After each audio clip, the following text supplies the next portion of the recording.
Assalamualaikum warahmatullahi wabarakatuh. Ya, ketemu lagi dengan channel YouTube Hendra Saputra. Kali ini saya akan berbagi sebuah kegiatan, ya, situasi dalam pelaksanaan ujian seminar proposal mahasiswa saya. Kebetulan pada kesempatan ini saya selaku penguji dari proposal yang akan disajikan oleh mahasiswa. Nah, ini judulnya, ya, terkait dengan perancangan database, ya, sebuah kodifikasi ICD yang berbasis VBA Excel. Nah, tentunya ini terkait dengan praktek program apa sih yang akan dibuat, nah apa yang disajikan. Nah, kebetulan mahasiswa ini adalah mahasiswa D3 Rekam Medis yang kompetensinya juga potensi IT walaupun di bidang kesehatan. Nah, ini menjadi kajian yang menarik bagi mahasiswa tersebut dan bagi kita untuk mengetahui bagaimana nanti penelitian yang akan dilakukan. Nah, tentunya saya akan men-share kegiatan seminar ini, mudah-mudahan ini bisa bermanfaat, ya, menjadi gambaran buat kita semua, terutama bagi kawan-kawan yang bidang kesehatan jurusan atau program studi D3 Rekam Medis. Nah, jangan sampai ketinggalan dalam menyimak, mudah-mudahan ini bisa jadi topik yang akan kita bahas nanti terkait tentang tutorial-tutorial lain ataupun hal-hal yang menarik tentang perkuliahannya. Ya, nanti saya akan coba share ke kawan-kawan semuanya. Yang pastinya silakan disimak.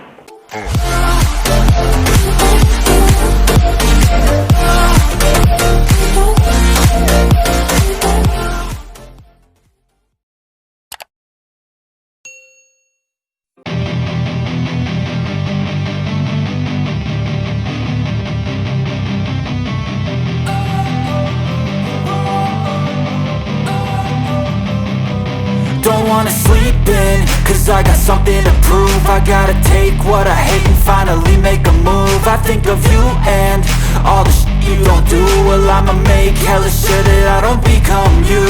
I have no regrets, yeah, I'll tie up my chest. I'll never forget what it's like to be in debt. Been stabbed in the back bed, I'll show you what happens. Bismillahirrahmanirrahim. Yang terhormat Bapak dan Ibu Dewan Penguji, kemudian saudari kandidat, kemudian juga mahasiswa sebagai oponen, ya. Baik, pada hari ini kita akan melaksanakan ujian seminar proposal karya tulis ilmiah atas nama Lengsi Anika Putri dengan NIM 1101901097. Nah, adapun tujuan proposal penelitiannya yaitu perancangan database kodifikasi ICD-10 berbasis VBA Excel pada klasifikasi penyakit kehamilan, persalinan dan masa nifas di RSIA Mutiara Bunda Padang tahun 2022. Benar, ya? Nah, sebelum ujian saya mulai, saya akan bertanya dulu kepada saudari, apakah saudari siap? Tidak dalam keadaan sakit? Alhamdulillah. Baik, pada kesempatan kali ini sebelum ujian kita mulai, saya akan memperkenalkan kepada saudari. Yang pertama yang bertindak sebagai Dewan Penguji 1 yaitu Bapak Hendra Saputra, Eskom Mkop. Kemudian sebagai penguji 2 yaitu Ibu Maisyarah, SSIT Biomed. Kemudian saya sendiri, Oktamianiza SKM MKes, ya, selaku moderator dan merangkap Ketua Dewan Penguji. Nah, adapun tata tertib yang perlu dipahami oleh saudari kandidat pada hari ini, yang pertama adalah dalam hal penyajian. Ya, penyajian ketepatan waktu yang diberikan kepada saudara selama 15 menit. Nah, itu harus menjadi indikator untuk dapat tercapai secara maksimal. Kemudian nanti kita akan lanjutkan tanya jawab dengan masing-masing penguji selama 30 menit. Dan terakhir penyampaian hasil ujian. Nah, sebelumnya saya akan bertanya kepada saudari, apakah ada hal yang mau disampaikan? Atau daftar alat? Tidak ada? Baik, kalau tidak ada, maka dengan membacakan Bismillahirrahmanirrahim. Ujian proposal karya tulis ilmiah atas nama Lengsi Anika Putri secara resmi saya buka. Kepada saudari saya persilakan.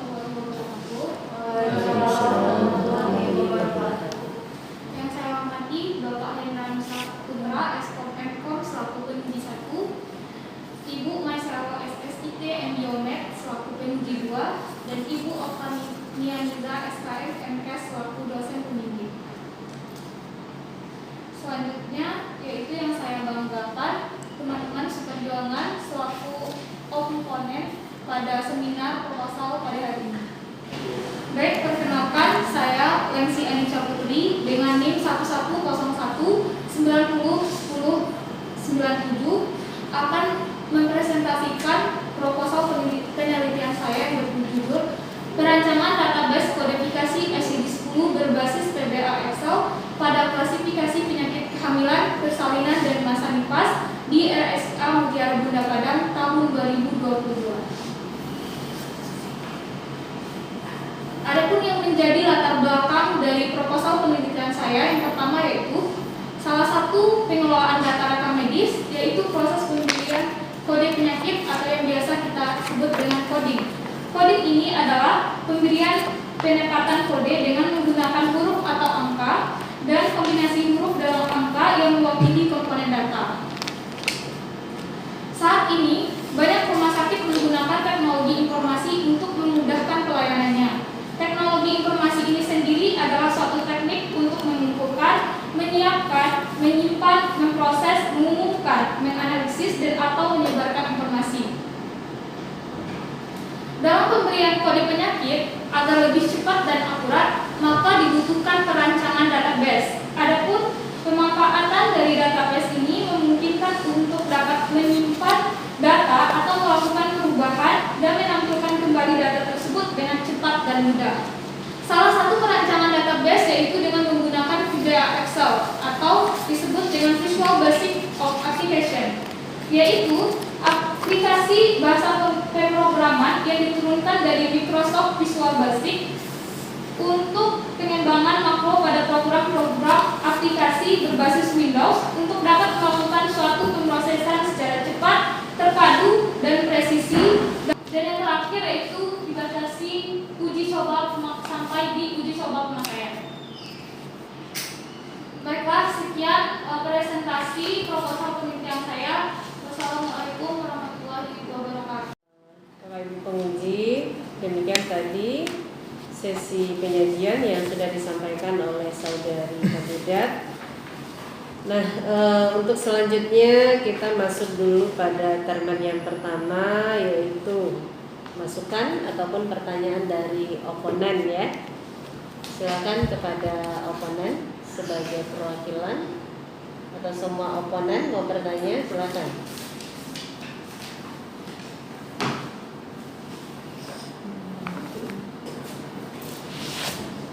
Terima kasih Bu, Pak, izin untuk peserta ujian. Saya dari oponen ingin bertanya, apakah database yang Anda rancang ini saat diimplementasikan ke rumah sakit akan diuji efisiensinya?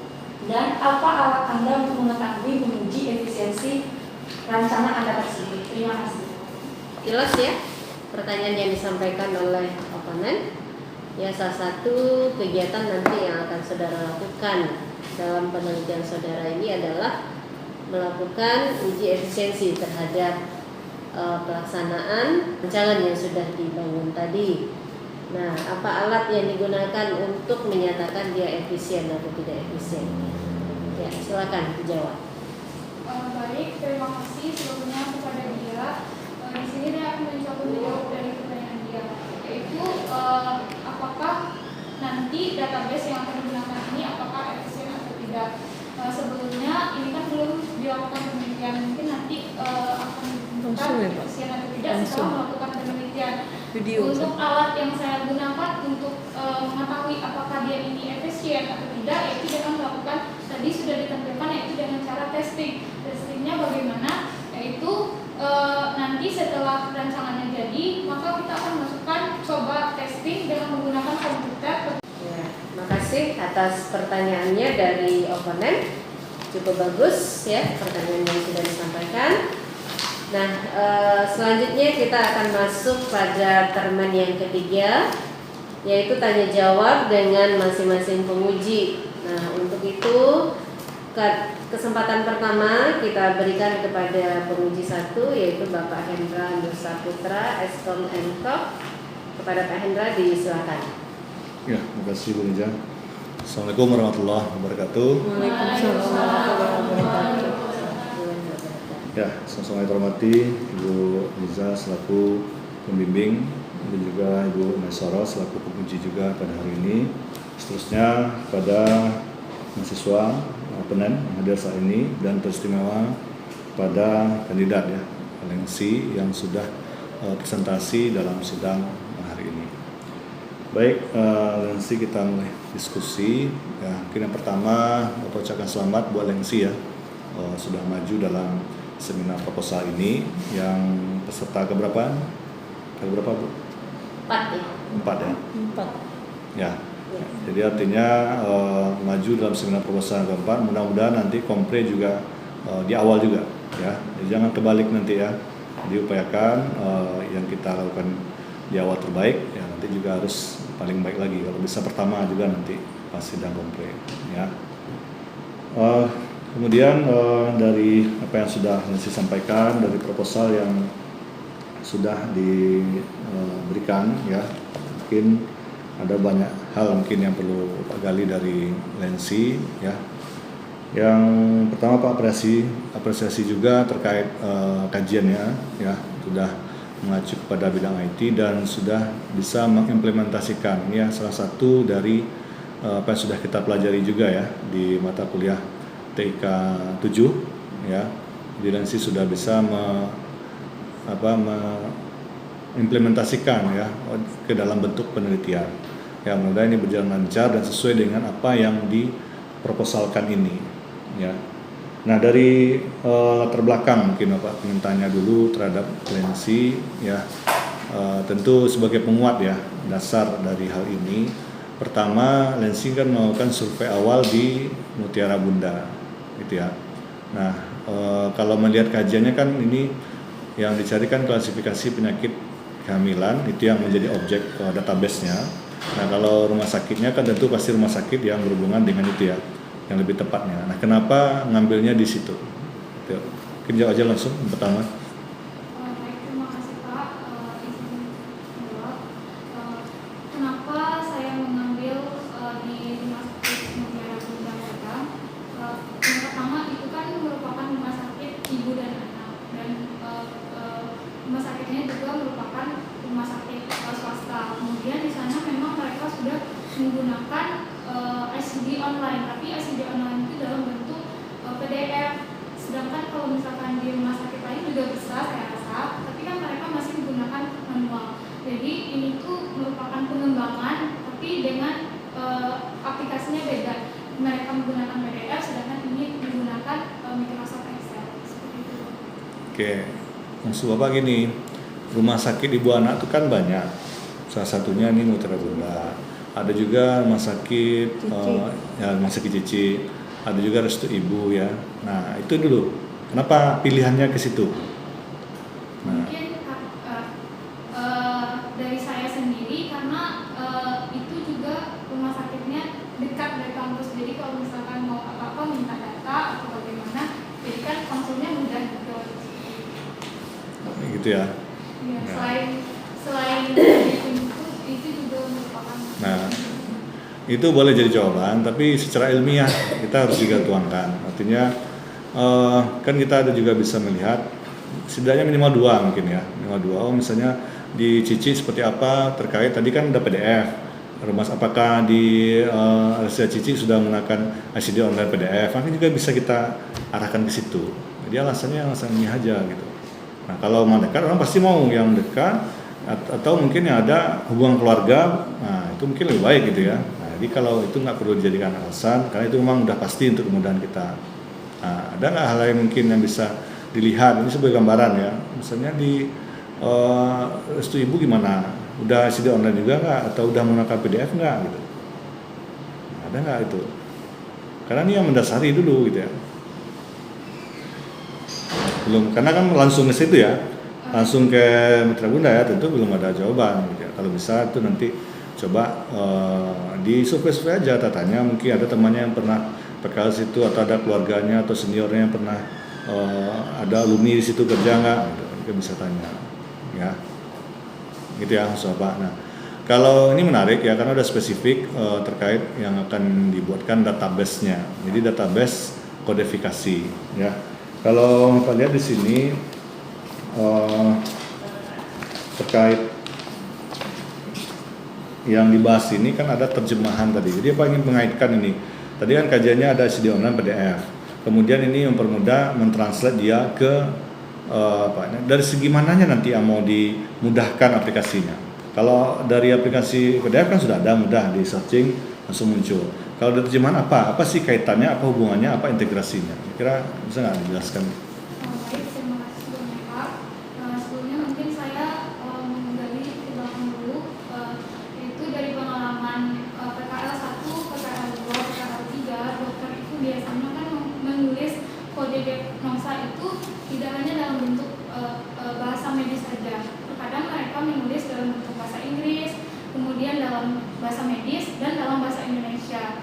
Nah, kalau misalkan aplikasinya itu dalam bentuk bahasa Inggris saja, contohnya misalkan si dokter membuat kodenya kehamilan ganda. Kehamilan ganda bahasa Inggrisnya kan twin pregnancy. Bagi misalkan orang yang tidak tahu bahasa Inggris atau bagaimana, kadarnya mungkin baru, untuk men-searching itu ke PDF kehamilan ganda tentu tidak akan ketemu karena itu dalam bentuk bahasa Indonesia. Tentu dia harus menerjemahkan dulu. Jadi kenapa harus buat bahasa Indonesia ya supaya memudahkan itu. Jadi coder tidak men-searching lagi dalam bentuk bahasa Inggris ataupun dalam bentuk bahasa Indonesia. Jadi dia tinggal mengetik apa yang ditulis oleh dokter itu. Nah, ini kaitannya dengan ICD PDF itu, online PDF itu? PDF itu kan bedanya di rumah sakit itu hanya dalam bentuk bahasa Inggris saja, Pak. Jadi mungkin kalau kodernya sudah lama, sudah berpengalaman, mungkin akan tahu di rumah sakit ini yang sering terjadi itu penyakit ini, dia nggak perlu buka searching Google Translate atau segala macamnya, dia bisa langsung tahu kodenya. Tapi bagaimana dengan koder yang baru? Terus selain itu Pak, kita tidak juga menutup kemungkinan ada pasien yang datang dengan kode diagnosa baru kemudian ditulis dalam bentuk bahasa Indonesia. Itu kan harus di-searching lagi Pak, kayak gitu. Jadi untuk lebih mempermudahkan gitu, lebih mengefisiensi waktu kode aja. Jadi mereka tidak perlu translate lagi kayak gitu. Jadi tugas Lensi di sini implementasinya nanti diagnosa kode ICD itu akan Lensi translate atau sudah ada translate-nya? Sudah ada dimasukkan translate-nya juga Pak. Nah, yang mentranslate siapa nanti? Bahasa standar. Di ICD PDF itu kan bahasa Inggris nih. Iya. Yang bahasa Indonesia di mana? Bahasa Indonesianya nanti dikonsul dulu sama rumah sakit, terus nanti dibuat translate-nya medis atau dalam bentuk bahasa Indonesia kan, misalkan aborsi. Artinya ini tugas berat juga nanti kan. Jadi bab berapa tuh, bab 15 ya? Iya. Bab 15 kode ICD-nya ini berapa macam kode itu akan ditranslate. Itu sudah ada standar bakunya translate bahasa Indonesia? Bahasa baku bahasa Indonesia, kemudian bahasa medis. Dua gitu. Bukan Pak. Jadi dalam bentuk bahasa Inggris tuh dalam bentuk bahasa Indonesia Pak. Iya, maksudnya kan kita punya standar nih, supaya bisa general, kayak bisa dipakai ke yang lain. Kalau bisa seperti itu, bukan bahasanya translate dari orang di Mutiara Bunda saja. Tidak. Nah, apakah itu sudah ada yang kamusnya itu? Kan ini memindahkan kamus nih ke dalam aplikasi ini. Sudah ada database-nya. Itu sumbernya? Sumbernya untuk sementara ini sebenarnya udah dibuat Pak, tapi belum setengah, baru seperempat. Itu ditranslatekan Pak. Yang translate Lensi gitu. Iya. Lensi translate dengan Google Translate. Iya. Tapi sekarang juga sudah ada ICD terjemahannya Pak. Sudah ICD terjemahan ICD online terjemahan bahasa Indonesia juga sudah ada. Jadi cara langsung mengambilnya itu karena ICD terjemahan biasanya kan itu masih buatnya aborsi, masih abortion. Tentu harus ditranslate lagi kayak gitu. Nah, sekarang nih jawaban nih. sudah ada ICD Translate Indonesia. Sudah Pak. Sudah. Ada ICD terjemahannya Pak. Sudah ada terjemahannya. Ya, tapi bukan kayak terjemahan online kayak blog gitu Pak. Oh, bukan di packing dalam satu PDF, dalam satu aplikasi kayak PDF ini atau gimana? Kalau yang nasi sendiri tidak. Nah, gini aja mungkin kalau maksud apa, supaya ini general dan supaya terstandar gitu ya. Jadi kalau ada memang bahasa baku, tentu kita nggak mungkin bahasa kita bahasa medis yang bahasa kita translate Google Translate itu kan beda gitu. Dengan nanti dokter atau menggunakan petugas mengasih ke orang BPJS juga beda nanti hasilnya. Jadi kalau bisa pastikan bahasa terjemahan itu yang baku, bukan kita yang translate. Kalau memang bahasa medis memang ada standar, ada nggak bukunya, ada acuannya nggak. Kalau seberapa penting juga nanti itu di-translate. Nah, itu juga nanti. Kalau itu di-translate ke bahasa Indonesia, apakah itu juga akan digunakan nanti kemana nanti integrasinya ke bahasa Indonesia itu? Karena kan bahasanya di asal ini kan memang bahasa medis kan. Nah, apa sih nilai manfaat fungsinya nanti? Kan tadi berbicara efisiensi juga kan. Nah, kalau bisa itu mungkin dikuatkan ya untuk hal ini supaya ini bisa terimplementasi juga, terpakai. Ya, kita kan ingin terpakai ini nanti petugas juga membandingkan dia sudah ada CD online PDF. Ternyata dia dapat CD online yang sudah translate yang baku malah gitu kan. Mending dia gunakan itu misalnya daripada aplikasi ini gitu. Nah, kita kan kayak gini tuh. Jadi supaya ini relevan nanti di lapangan. Nah, agensi juga harus sampai ke situ ya. Lihat, pastikan itu. Nah, itu tolong disampaikan lah dalam latar belakang. Ini kan yang menjadi dasar nih kekuatan untuk agensi bisa melanjutkan dalam penelitian nanti. Ya. Nah, kemudian masalah efisiensi. Tadi katanya kita belum meneliti gimana melihat efisiensi. Nah, tentu kita punya instrumen ukurnya kan, itu efisiensi. Kalau Pak lihat di sini, agensi sudah ada membuat pedoman wawancara. Ada kan pertanyaan ini. Nah, tambah jadi pertanyaan jadi seperti ini. Ini kan kalau Bapak lihat pertanyaan ini lebih kepada yang tadi CD PDF tadi. Nah, harusnya kan pertanyaan itu kan kita mau bertanya sejauh mana efisiensi dari yang sudah kita implementasikan tadi. Gitu kan? Nah, jadi aplikasinya sudah di Lensi buat sesuai dengan riset development tadi, step by stepnya sudah implementasi. Nah, tentu dikasih waktu petugas untuk menginputnya, uji cobanya. Nah, itu yang ditanya. Gimana aplikasinya sudah apa? Nah, jadi kalau Bapak lihat pertanyaannya, nggak ada ke sana, lebih bertanya kepada yang aplikasi PDF itu nggak cocok lagi dengan yang penelitian Lensi. Nah, siapkannya pertanyaan yang apa? Gimana efisiensi waktunya, gimana dalam proses inputnya, apakah memudahkan, dari tampilan aplikasinya seperti apa gitu. Nanti kan ada jawabannya tuh dicentang gitu ya. Nah, jadi kalau Bapak nih sekalian yang pernah wawancara, nah itu Lensi coba ubah. Itulah yang akan nanti melihat instrumen ukurnya. Kan nanti ada juga narasinya kan. Narasi apa? Kualitatifnya juga kan, bercerita bahwa ini aplikasinya sponsor itu ya. Nah, itu. Ya. Ya. Jadi pedoman wawancara itu lebih mengarah ke membuat aplikasinya lebih efisien atau tidak? Iya. Efisiensi. Beda kalau kita penelitian apa yang lain. Nah, kecuali mungkin ini yang kita tanya permasalahannya, kita mencari akar masalahnya gitu. Ya, nah itu tadi terjawab juga tujuan khususnya kan. Nah, kenapa juga nggak mengukur efektivitas? Kan dua nih pasangan dia, efisiensi dan efektivitas. Tapi di tujuan khusus hanya efisiensi. Nah, kenapa nggak juga sekalian aja dengan efektivitas? Kan juga di pertanyaan sekalian itu juga nyambung situ tuh. Nah, lihat lagi nanti ya untuk masalah tujuan yang terakhir itu. Kalau untuk aplikasi tujuannya ada masuk semua kan, jadi melihat bagaimana input perancangannya, proses penyimpannya, output segala macam. Nah, itu kan memang dilihat itu semuanya jalan atau tidak. Nah, nanti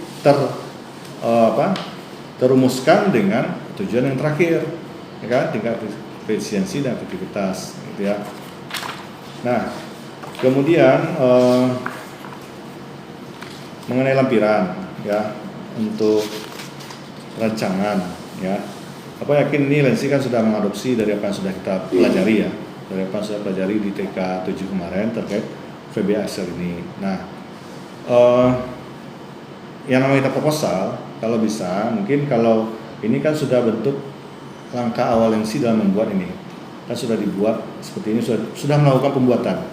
Nah, kalau kita dalam melakukan proposal, ini kan sudah jadi sebenarnya, kalau kita dalam penelitian sudah jadi, ini yang gambarnya. Tapi kalau kita dalam proposal, kalau bisa gambar sketsa saja, ya sketsa saja, misalnya kotaknya bikin aja di set gitu kan, di Word, judulnya seperti ini. Jadi sudah tergambar ini, gitu. Kalau ini berarti Lensi sudah melakukan, nah Lensi sudah bisa mengkombinasikannya nanti, nah itu nanti ke arah situ. Ya, jadi bikinlah tampilan sketsa. Gitu. Nah kalau ini tampilkannya nanti pas saat jadi ada bedanya nanti. Beda lampiran Lensi yang proposal dengan yang di KTI-nya nanti. Nah, untuk lampiran hasil jadi programnya. Ya, jadi ini yang kita teliti, ini yang jadinya bentuknya. Gitu. Nah, itu yang untuk lampiran masalah rancangan layout. Ya, jadi bikin layoutnya kayak apa ya. Nah, kemudian untuk database, tadi kan bercerita masalah database. Ya. Jadi Lensi harus buatkan lampiran juga desain database-nya. Maksudnya desain tabel database-nya. Misalnya ini nomor 1 nama database-nya apa namanya? Kode ICD ini apa yang mau dibikin nanti kodenya? Sama kan kemarin tuh nomor RM dikasih TO TXT no RM. Nah, bikin seperti itu. Berapa sih size-nya? Biar orang tahu nanti dalam database-nya kode ICD ini berapa digit? Berapa digit mau diinput? Nah, itu rancangan desain database. Jadi supaya orang input nanti size-nya berapa? Ya, silakan. Yang dimaksud tadi yang desain database. Ya, desain database. Jadi sebelum kita bikin rancangan tampilan ini kan ada file-nya nih, file kode ICD, apalagi diagnosa, terjemahan, blok kategori. Nah, di situ kan harus ada desain database-nya. Nomor 1 kode ICD. Nah, file-nya apa namanya atau name-nya? Name untuk programnya apa? Gitu. Berapa jumlah karakter? Nah, berapa size-nya karakternya? Untuk nama file itu nanti dimasukkan ke lampiran. Lampiran tersendiri juga, jadi lampiran, rancangan, desain database-nya. Jadi itu nanti, jadi biar orang tahu nanti, berarti kode ICD-nya diinput berapa digit? Berapa digit biasa kode ICD itu? Kode ICD 5. 5 atau maksimal berapa? Jadi nggak usah kalau nggak usah terus titik ya.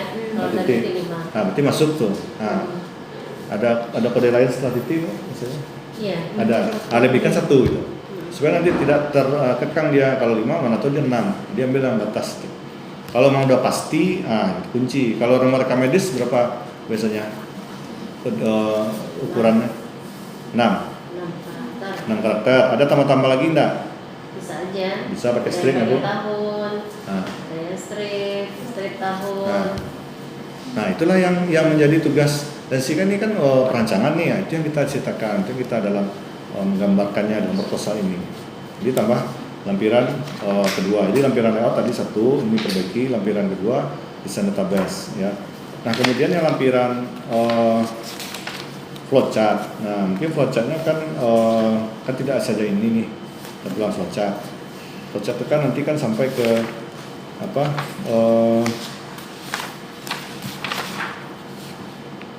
ini sampai buat laporan saja enggak? Sampai ke report enggak? Hanya input ya? Hanya input sampai pencarian? Input pencarian. Ya. Mungkin ya lah, nggak apa-apa lah ya untuk sistem itu. Karena kan nanti kalau sampai ada report sampai kepada backup datanya itu beda lagi ya. Oke. Nah, berikutnya terkait juga mengenai ya pedoman KTI, mungkin nanti akan lebih dijabarkan oleh Bu Mai mungkin nanti. Karena kan dan sih udah cetak panduan KTI-nya, pedoman KTI-nya sudah. Dan sih ngambil bagian yang mana? Format yang untuk ini nih bagian yang mana yang dipakai? D3 atau S1? Enggak, memang kan D3 ada buannya. Kan kita kalau ada kuantitatif itu sampai 4 bab, gitu kan? Kalau yang kualitatif 3 bab yang di pedoman kita yang sekarang. Nah, cek itu yang kualitatif kita 3 bab ini kan juga akan mengarah kepada kualitatif nih. Kita ngambilnya itu bukan kuantitatif kan ada bercerita di sini, berarti kita ngambilnya itu. Nah, disini lagi urutan subbabnya supaya nanti ada, karena ini ada yang bentrok terhadap bab 3 dengan bab 4 ya, untuk yang disampaikan di sini ya. Kalau yang namanya kerangka konsep, nah ini kan jadi bingung kan nulisnya kan karena di sini ngambilnya yang bab 3. Nah, coba kita lihat di bagian bab 3 itu. Nah, itu sebenarnya kan yang kerangka konsep, nah itu kan termasuk kepada arah bagaimana kita dalam melakukan penelitiannya, metode penelitiannya kan. Nah, kan gitu ya. Nah, jadi mungkin coba nanti baca lagi, mungkin akan diperjelas tajam oleh Bu Mai nanti pembahasan ini. Jadi mungkin itu yang bisa Pak komentari untuk koreksi Lensi. Mudah ini bisa jadi lebih baik, ini support untuk Lensi dari Bapak ya untuk masalah ini, karena kan kita terkait masalah visi misi kita di Prodi Luas IT untuk kodifikasi ini. Ya, itu saja. Ya, ini tadi banyak dibahas sama Pak Hendra, cuman ada juga beberapa yang mungkin ada saya berikan masukan atau ada sedikit pertanyaan yang akan saya sampaikan kepada saudara. Yang pertama itu terkait ya balik lagi, kita kan sudah punya pedoman. Itu penulisan contohnya di daftar isi, silakan bisa Anda lihat. Itu di poin 2.3, apakah penulisan seperti itu untuk daftar isi sampai berlebihin? Iya, sampai sepanjang itu emang penulisannya. Enggak kan? Itu kan enggak mungkin juga. Saya coba tengok lagi panduannya. Kemudian untuk di daftar isi hampir kayak gitu semua. Yang di sebelahnya juga di 2.5.2 ya. Kemudian kita lewat ini untuk kan Ibu Liza ini kan 2 nih ceritanya, sebagai pembimbing dan sebagai ketua prodi. Mungkin di kata pengantar itu saudara jadikan 1 aja kalau Bu Liza ini selaku dosen pembimbing dan ketua prodi D3RMIK. Jadi tidak ada pemborosan peneliti. Di dalam prodi ada penulis, jadi tolong di cross check kembali. Kita menggunakan penulis dari depan sampai belakang kita gunakan penulis. Ya, jadi nanti tolong di cross check kembali baik itu tulisan, kata kiri, kata kanan, pengulangan kata, itu nanti tolong disesuaikan dengan pedoman dan penggunaan jumlah kalimat dalam satu. Kenapa Anda mau merancang suatu aplikasi ya yang memudahkan petugas nantinya? Kita kan berharap dengan adanya rancangan ini, saudara bisa membantu pekerjaan petugas dalam memberikan pengkodean.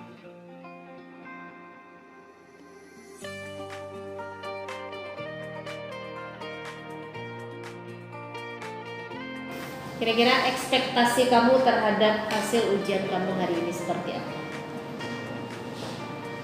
Lensi dengan penampilan yang seperti ini ternyata tidak bagus ya. Tidak puas dengan penampilannya. Oke, itu bagus ya. Artinya jangan kita puas sampai di sini. Dengan kedua-duaan penguji ya terhadap apa yang sudah saudara paparkan, apa yang sudah saudara tulis. Kemudian kemungkinan nanti terhadap hasil penelitiannya, apakah ini bisa kita sudah bisa gambarkan ya.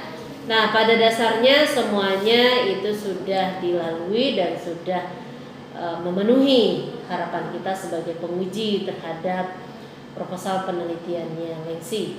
Ya, termasuk juga pemahaman kamu terhadap penelitian yang akan kamu kembangkan nanti ya. Nah, untuk itu kami bertiga sepakat ya untuk menyatakan bahwasannya Lensi dapat melanjutkan penelitian ini ya, artinya lulus dengan ujian proposalnya, namun tetap harus diperbaiki. Demikian tadi hasil seminar proposal dari mahasiswa saya terkait bidang IT ya, rancangan aplikasi kodifikasi untuk menerjemah ya atau menginput terjemahan dari diagnosa dari kode ICD-10.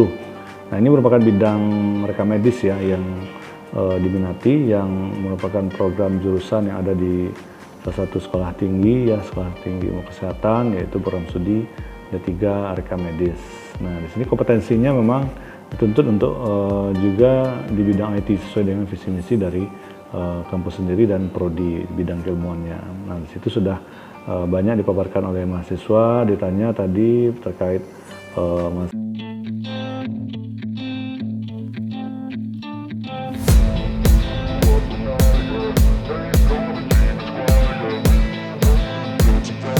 saya coba tanyakan dan juga sama rekan saya tadi di penguji 2 ya terkait masalah proposalnya juga. Nah, terutama ini masalah objeknya juga ya. Jadi bagaimana lampiran-lampiran yang akan disajikan dalam sebuah proposal. Nah, itu penting ya. Kalau lampiran, kalau untuk rancangan tentu ada layoutnya, ada desainnya. Kemudian kalau dia masalah tujuan penelitiannya melihat efisiensi maupun efektivitas, nah, tentu ada pedoman atau instrumen yang akan disampaikan ya, nanti kepada petugas yang akan mau ditanyakan. Nah, jadi banyak hal lagi. Kemudian ada perbaikan-perbaikan masalah pedoman yang tidak dipedomani oleh mahasiswa.